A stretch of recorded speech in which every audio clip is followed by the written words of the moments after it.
Hello అండి, అందరికీ నమస్తే. నేను మీ అంజలి. వెల్కమ్ టు అవర్ ఛానల్ రుచుల సంగమం. ఈరోజు వీడియోలో రాగి జావాని రెండు విధాలుగా మజ్జిగ జావ మరియు స్వీట్ జావ రెసిపీస్ చూద్దాము. ఇది మన శరీరానికి చాలా మంచిది. దీంట్లో ఉండే కార్బోహైడ్రేట్స్, ప్రోటీన్స్ మనకు మంచి ఆరోగ్యంతో పాటు రాగుల్లో అధికంగా ఉండే కాల్షియం మన ఎముకల్ని దృఢంగా చేస్తుంది. ఇది ఒక వేసవిలోనే కాకుండా ప్రతిరోజు తీసుకోవడం వలన మనకి మంచి శక్తి లభిస్తుంది. ఈ సూపర్ రెసిపీ చూసే ముందు మీరు గనక మన ఛానల్ని ఫస్ట్ టైం చూస్తున్నట్లయితే సబ్స్క్రైబ్ చేసుకొని చూడండి. ఆల్రెడీ సబ్స్క్రైబ్ చేసినట్లయితే లైక్ చేయండి. మీరు సబ్స్క్రైబ్ అండ్ లైక్ చేయడం వలన మన ఛానల్కి చాలా సపోర్టింగ్గా ఉంటుందండి. So please subscribe and like చేసి వీడియోస్ చూడండి. ఇక ప్రాసెస్ చూద్దాము. ముందుగా ఒక గిన్నెలోకి 3 స్పూన్ల రాగి పిండిని తీసుకోండి. ఈ రాగి పిండిని మనం రాగుల్ని తీసుకొచ్చి మిల్లులో కానీ మిక్సీలో కానీ ఇలా పిండి చేసుకోవచ్చండి. లేదంటే రెడీమేడ్ పిండినైనా యూస్ చేయొచ్చు. ఇప్పుడు దీంట్లోకి కొద్దిగా నీళ్ళను వేసుకొని ఉండలు లేకుండా బాగా కలుపుకోండి. ఇలా వీడియోలో చూపిస్తున్నట్టుగా ఉండలు లేకుండా స్మూత్గా కలుపుకొని దీన్ని పక్కన పెట్టేయండి. వేరొక గిన్నెలోకి 3 గ్లాసుల నీళ్ళను వేసుకొని ఈ నీళ్ళని బాగా మరిగేంత వరకు వేడి చేసుకోవాలండి. ఇలా నీళ్లు మరుగుతున్నప్పుడు మనం కలిపి పెట్టుకున్న రాగి పిండిని దీంట్లోకి వేసుకోండి.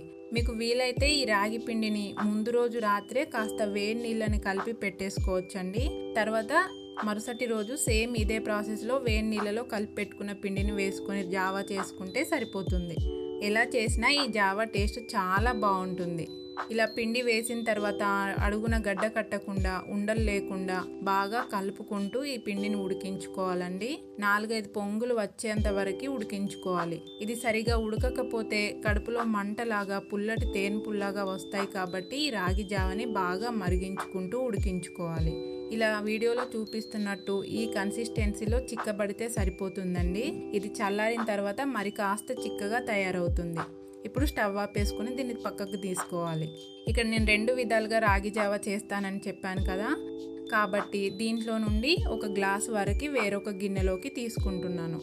ఇలా తీసుకున్న తర్వాత దీంట్లోకి మీ టేస్ట్కి తగినట్టుగా బెల్లాన్ని వేసుకోండి. ఈ బెల్లం ఈ రాగి జావ వేడికి కరిగిపోతుందండి. ఇప్పుడు మజ్జిగ జావ కోసం టేస్ట్కి సరిపడా సాల్ట్ను వేసుకొని కలుపుకోండి. దీంట్లోకి పెరుగులో కొద్దిగా నీళ్ళను వేసుకొని ఉండలు లేకుండా ఇలా చిక్కటి మజ్జిగలాగా చేసుకొని వేసుకోండి. లేదంటే డైరెక్ట్గా మజ్జిగ అయినా వేసుకోవచ్చండి. ఈ మజ్జిగ ఎంత వేసుకున్నా టేస్ట్ బాగానే ఉంటుంది. ఇలా అంతా మజ్జిగ బాగా కలిసేలాగా కలుపుకోండి. చూడండి, ఇక్కడ బెల్లం కూడా పూర్తిగా కరిగిపోయింది కదా. మజ్జిగ జావ, స్వీట్ జావ 2 జావాలు రెడీ అయిపోయాయండి. ఇప్పుడు వీటిని సర్వ్ చేసుకోవడమే. రోజు ఒకేలాగా కాకుండా ఇలా ఒక్కో రోజు ఒక్కోలాగా తీసుకోవచ్చండి. 2 కూడా చాలా మంచి టేస్టీగా ఉంటాయి. ఈ స్వీట్ జావాలో కావాలంటే కాస్త డ్రై ఫ్రూట్స్ని వేసుకొని తీసుకోవచ్చు. అలాగే మజ్జిగ జావాలో కాస్త ఉల్లిపాయలు కూడా వేసుకుంటే చాలా బాగుంటుందండి. ఇది ఏ విధంగా తీసుకున్నా కూడా మన శరీరానికి మంచి శక్తి, మంచి ఆరోగ్యం లభిస్తుంది.